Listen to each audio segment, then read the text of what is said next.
Burma colony பகுதியில் பெரியவர்களே, தாய்மார்களே, மக்கள் நண்பர்களே, இந்த திரளாக கூடியிருக்கக்கூடிய வழிபாடு மக்களே, உங்கள் அத்தனை பேருக்கும் மார்க்சிஸ்ட் கம்யூனிஸ்ட் கட்சியின் சார்பாக புரட்சிகரமான வணக்கங்களை தெரிவித்துள்ளேன்.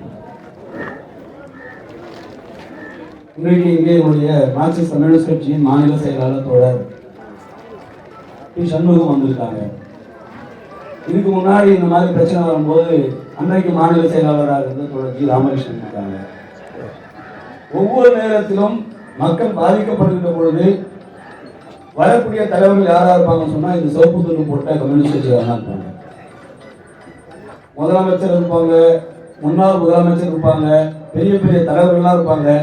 அவங்கெல்லாம் என்னைக்கு இந்த மாதிரி தலைகாந்தி மக்கள் இருக்கிற பக்கம் வரமாட்டாங்க. அவங்களுக்குலாம் வேற இடம் இருக்கு, அங்கதான் போவாங்க, இங்க வரமாட்டாங்க. இங்க வர்றது அவங்க ரொம்ப கௌரவ குறைச்சல். ஏன் இன்றைக்கு மார்க்சிஸ்ட் கம்யூனிஸ்ட் கட்சி இத்தகைய போராட்டம் நடத்தும்? நாடு விடுதலை அடைந்து 78 ஆண்டு ஆயிடுச்சு. இந்த 78 ஆண்டு விடுதலை இந்த நாட்டில் இருக்கிற உழைப்பாளி மக்களை பாதுகாப்பதற்கா அல்லது இந்த நாட்டில் இருக்கிற கார்பரேட் முதலாளிகளை பாதுகாப்பதற்கா என்ற ஆகப்பெரிய கேள்வியை கேட்க வேண்டிய நேரம் இது. ஒரே பீத்தலா இருக்கு. 10 நாளைக்கு முன்னாடி நீங்க பாத்தீங்கன்னா தெரியும், சோசியல் மீடியா முழுசும் இந்தியா ஜப்பானை பின்னுக்கு தள்ளி முன்னேறிடுச்சு, 4வது உலக பொருளாதார வளர்ச்சியில 4வது பெரிய நாடாயிருச்சு, இப்படி எல்லாம் போட்டான். ஆனா உலக ஜிடிபி பட்டியல்ல இந்தியா 141வது இடத்துல இருக்கு. உலக வறுமை பட்டியல்ல பட்டியலை குறியீட்டுல 127 நாட்டுல 105வது இடத்துல இருக்கு. ஆனா பெருமை பேசிக்கிட்டே இருக்கிறான், ஏதோ பெருசா வளர்ந்துட்டு. என்ன ஒரு ஐக்கிய நாடுகள் சபை சொல்றா, உலகத்தில் அதிகமாக பட்டினி கிடக்கக்கூடிய மக்கள் அதிகமாக வாழக்கூடிய நாடு நம்பர் 1 இந்தியா. அவன் என்ன சொல்றான்னா 300 மில்லியன் மக்கள். அப்படின்னா எவ்வளவு பேர்? 1 மில்லியன் தான் 10 லட்சம் பேர். 300 மில்லியன் இந்தியாவில 30 கோடி மக்கள் ஒரு வேளை சாப்பிட்டா ஒரு வேளை சாப்பிட முடியலையா? 30 கோடி என்பது அமெரிக்காவோட மக்கள் தொகை. மலேசியா மாறினா 6 நாடு, சிங்கப்பூர் மாறினா 10 நாடு, சிலோன் மாறினா 20 நாடு. இவ்வளவு மக்கள் இந்தியாவில சோத்துக்கு வழி இல்லாம செத்துக்கிட்டு இருக்கிறான். ஆனா இந்தியா முன்னேறிடுச்சு, பொருளாதாரத்துல வளர்ந்துருச்சு, ஜப்பானை பின்னுக்கு தள்ளிடுச்சு, நாங்களாம் எங்கேயோ போயிட்டோம்ன்றோம். இங்க நம்ம ஊர்ல என்ன பிரச்சனை? எங்க ஊரு வேறையான்னு கேட்கிறோம். இங்க இருக்கிற நாங்க யாரும் கொம்பு நட்டு ஆக்கிரமிக்கல. எவனோ ஒருத்தன் வித்தான், 2 கரை போட்டவன், 3 கரை போட்டவன், 4 கரை போட்டவன் அன்னைக்கு அதிகாரத்துல வித்தான். எங்களால 10வது இடம் வாங்க முடியல. எங்களுக்கு இருக்கிற வருமானம் அத்து கூலியா? இந்த அரசாங்கத்துக்கு வேலை கொடுக்க துப்பு கிடையாது, வருமானத்தை உருவாக்க வக்கு கிடையாது.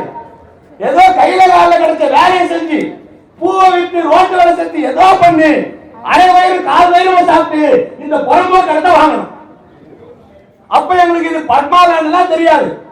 அப்புறம் தான் தெரியும், 1968 பர்மாவில் யுத்தம் நடக்கிற போது, உள்நாட்டு யுத்தம் நடக்கிற போது இந்தியாவிலிருந்து பர்மாவுக்கு போன அந்த உழைப்பாளி மக்கள் மீண்டும் தாய் தேசத்துக்கு நோக்கி வராங்க.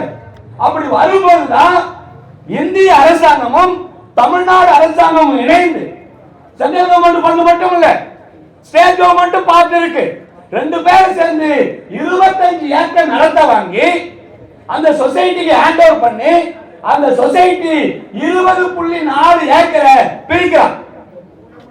பிரிச்சதுக்கு அப்புறம் அந்த மக்களை கூட்டிட்டு வந்தா, ஐயா நாங்க எப்படி வாழ்றது?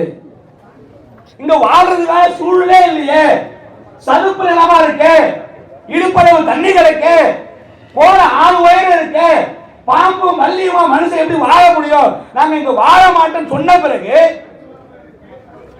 இந்த 20.4 ஏக்கர் பர்மா மக்களுக்கு கொடுத்தனா இண்டஸ்ட்ரியல் சட்டம் மாறிடுச்சு. நான் கேட்கிறேன், தமிழ்நாட்டில் இருக்கிற அரசு அதிகாரிகளை, நீங்க தானே பர்மாவுக்கு கொடுத்தீங்க, அந்த நிலம் எப்படி இண்டஸ்ட்ரியல் சட்டம் மாறிச்சு? எந்த சரத்தின் அடிப்படையில் விற்க அனுமதிச்சீங்க? அப்ப அரசாங்கம் என்ன புடுங்கிட்டு இருந்துச்சு? ஏதாவது புடுங்கணும்ல, ஏன் புடுங்கல? இங்க இருந்த மக்கள் இங்க வாழ முடியாதுன்னு அவன் எங்க போறானா ஐடிபிஎல் பக்கத்துல ராமாபுரத்துக்கு பக்கத்துல போறாங்க. அங்கேயே வாழ முடியாதுன்னு சொல்றாங்க. அதுக்கு பின்னாடிதான் ராமாபுரத்துக்கு இந்த பக்கம் அடையார் ஆத்தோரம் இருக்கிற டிஃபென்ஸ் காலனி பக்கத்துல இருக்கிற நீங்க போனீங்கன்னா பெரிய ஐயனார் சிலை இருக்கும். 50 நகர் பின்னாடி போனீங்கன்னா தெரியும்.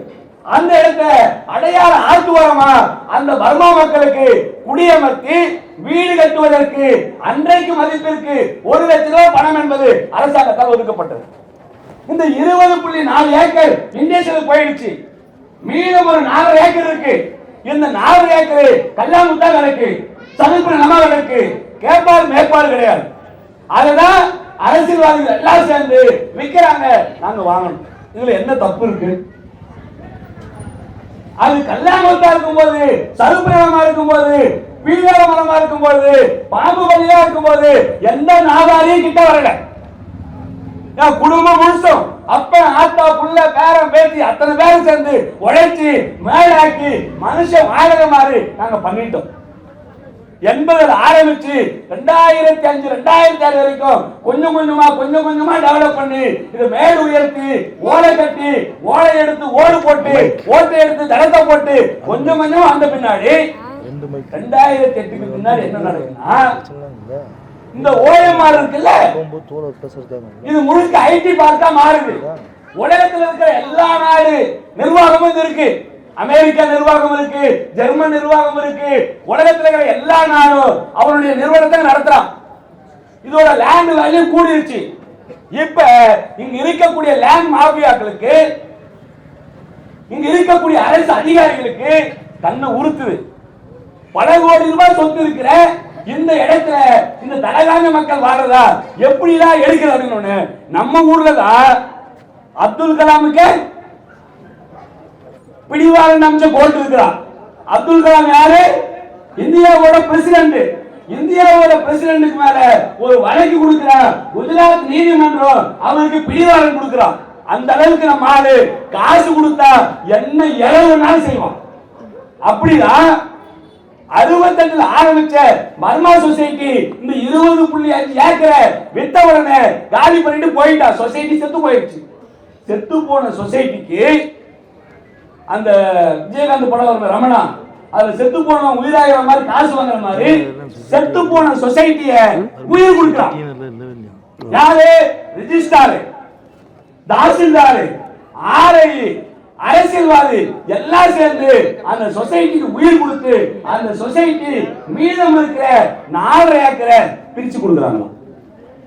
வேல்முருகனுக்கு, ஜெயவேலுக்கு, வடிவேலுக்கு ஒரு 15-20 பர்மாக்காரங்க பேரை போட்டு அவங்களுக்கு கொடுக்கிற மாதிரி கொடுத்து அத மறுபடியும் இந்த லேண்ட் மாஃபியாக்கள் வாங்குற மாதிரி ஒரு போலி டாக்குமெண்ட் செட் பண்ணி இந்த இடம் எங்க இடம் நீ காலி பண்ணு. இந்த அரசு அதிகாரிகளுக்கு சூடு சுரண ஈனமான எதுவுமே இருக்காதா? உங்களா சம்பளம் வாங்குறீங்கல்ல, இது எவ்வளவு பெரிய அபத்தம். இது இதுக்கு நீதிமன்றம் உடந்த, இதுக்கு அரசு அதிகாரிகள் உடந்த, இதுக்கு காவல்துறை உடந்த. இந்த அயோக்கியத்தனத்துக்கு இவங்க எல்லாம் சேர்ந்து உடந்தையாகி இந்த இடத்தை எப்படியாவது அடிச்சு தும்சம் பண்ணி இது இந்த இடத்தை ஆக்குபை பண்ணும். இது கோர்ட்டு கேஸ் இப்படி எல்லாம் போனா எல்லா நீதிமன்றமும் பையில யாரு பையில பஸ் இருக்கோ அவங்க பக்கம் தான் நீதி சொல்றான். உழைப்பாளி மக்களை பத்தி கவலைப்படல. நெருப்பிடிப்பா காலி பண்ண கேட்கிறேன். நேர்மையான நீதிபதி எவனா ஒரு ஆள் இருந்தா, உப்பு போட்டு சாப்பிட நீதிபதி ஒரு ஆள் இருந்தா நீங்க சூ போட்டா வழக்கு போடுங்க. நீர்நிலையில் இருக்கிற எல்லா குடியிருப்புகளையும் யாரா இருந்தாலும் ராணுவத்தை வச்சு எடு சொல்றேன். மதுரை உயர் நீதிமன்ற பெஞ்சு ஏரிக்குள்ள இருக்கு, ராணுவத்தை வச்சு எடை பார்க்கலாம். விழுப்புரம் நீதிமன்ற வளாகம் ஏரிக்குள்ள இருக்கு, எடு பார்க்கலாம். ராணுவத்தை வச்சு தலைவாங்க மக்கள் இருந்தா ராணுவத்தை கொண்டு வா, மிலிட்டரிய கொண்டு வா, பீரங்கிய கொண்டு வா, உடனநாய கொண்டு வா, தொடப்பக்கட்டையை கொண்டு வா சொல்றீங்க. நீர்நிலைகளை ஆக்கிரமித்து அரசு அலுவலகங்கள் பெருசு பெருசா இருக்கு, ஏன் எடுக்க மறுக்கிற? வள்ளுவர் கோட்டை இருக்கு, ஏன் எடுக்க மறுக்கிற? கேகே நகர் ஏரிதானே, எம்எம்டிஏ ஏரிதானே, ஆலப்பாக்கம் ஏரிதானே, நெற்குன்ற ஏரிதானே, எத்தனை ஏரி சொல்ற? 126 ஏரி கணக்கு சொல்ற. நேர்மையான போலீஸ்காரங்க இருந்தா, நேர்மையான அரசு அதிகாரிகள் இருந்தா, நேர்மையான அமைச்சர் இருந்தா இதெல்லாம் எடுக்க பார்க்கலாம். அங்கெல்லாம் போக மாட்டாங்க.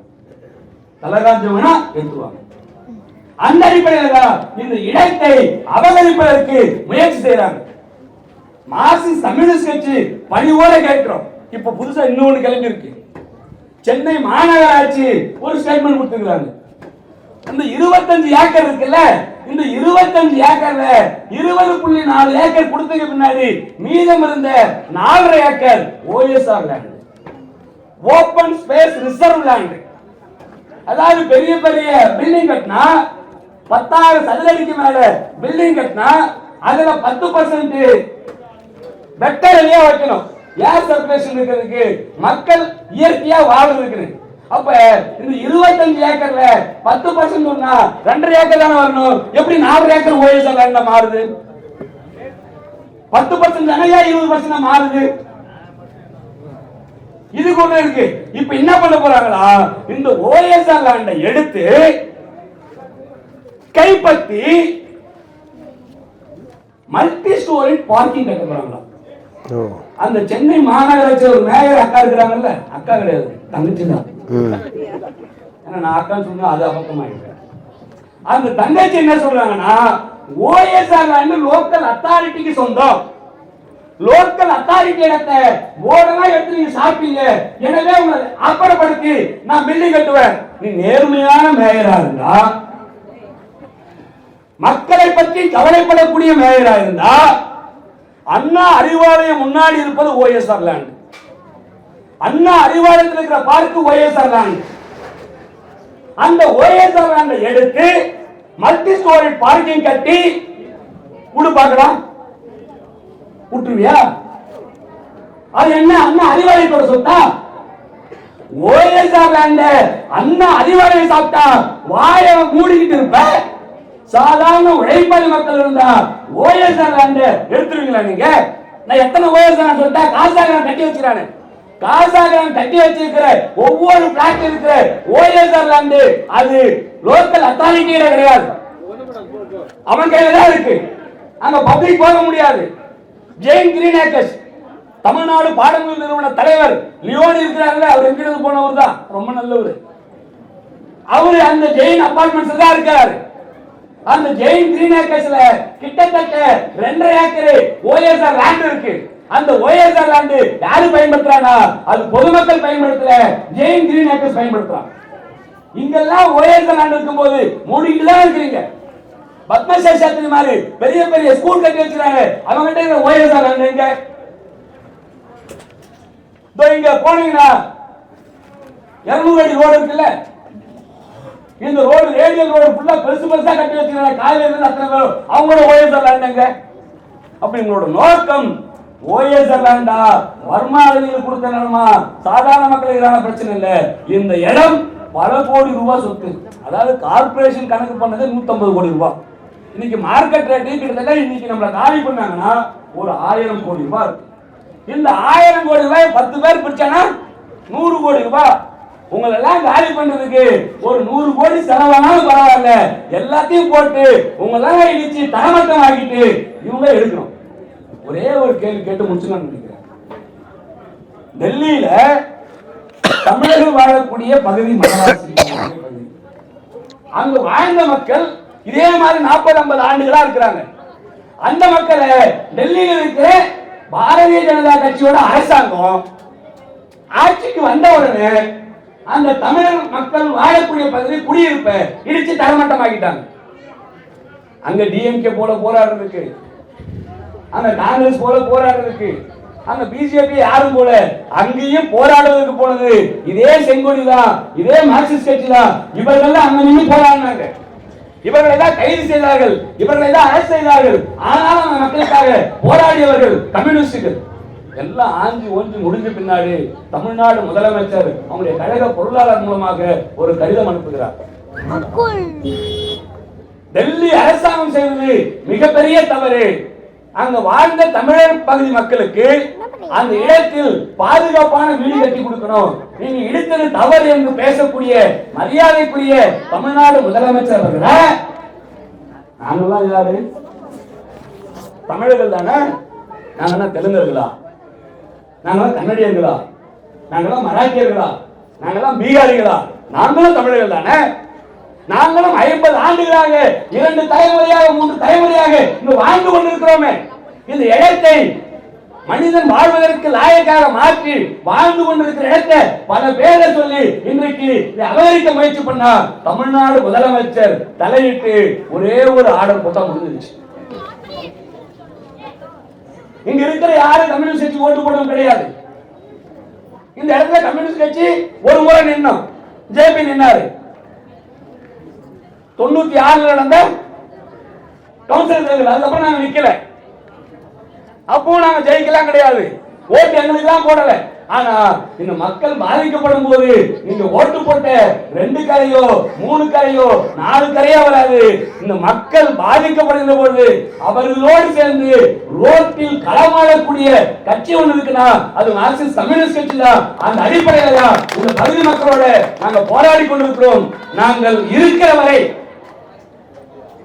இதோடு நின்று மல்லு கட்டுவோம், போராடுவோம்.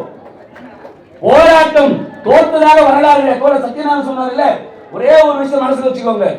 பிஜேபி போட்ட 3 வேளாண் சட்டத்துல கமா எடுக்க முடியாது, முற்றுப்புள்ளி எடுக்க முடியாதுன்னு அடம் பிடித்த அரசாங்கத்தை விவசாயிகள் லட்சக்கணக்கான விவசாயிகள் திரண்டு 480 நாள் போராட்டம் நடத்தி 600 பேரை பலி கொடுத்து அந்த போராட்டத்தை வெற்றி பெற்றார்கள். இங்க நம்ம 460 வீடு இருக்கிறோம். ஒரு வீட்டுக்கு 2 பேருன்னா 1000 பேர் இருக்கணும். ஒரு வீட்டுல 2 பேர் இல்ல, நம்ம சொந்த பந்த அத்தனையும் கூட்டு வந்து 2000 பேர் ரோட்ல உட்காருவோம். நம்மளை இடிச்சிட்டு நம்மளை சமாதி கட்டிட்டு இந்த பில்டிங் இடிக்கிட்ட தைரியம் இருந்தா இதுதான் இந்த அரசாங்கம் மக்கள் பார்க்கட்டும். அப்ப நாம் ஒற்றுமையாக கட்சியெல்லாம் மறந்துருங்க, இது எந்த கட்சியா வேணாலும் இருங்க. ஆனா இன்னைக்கு இருக்கக்கூடிய இந்த திருவள்ளுவர் பர்மா காலனி பகுதி பாதுகாக்கப்படணும்னா இந்த தெருவில் இருக்கிற அத்தனை பகுதி மக்களும் அனைத்தையும் மறந்து ஒரே உணர்வோடு நாம் களத்துக்கு வந்துட்டோம் அப்படின்னா நம்மை மீறி எந்த சக்தியும் எடுத்துட முடியாது. எனவே நாம் ஒன்றுபடுவோம், போராடுவோம். நிச்சயமாக நம்முடைய குடியிருப்பை பாதுகாப்போம் என்று கேட்டுக்கொண்டு வாய்ப்புக்கு நன்றி கூறி விடைபெறுகிறேன்.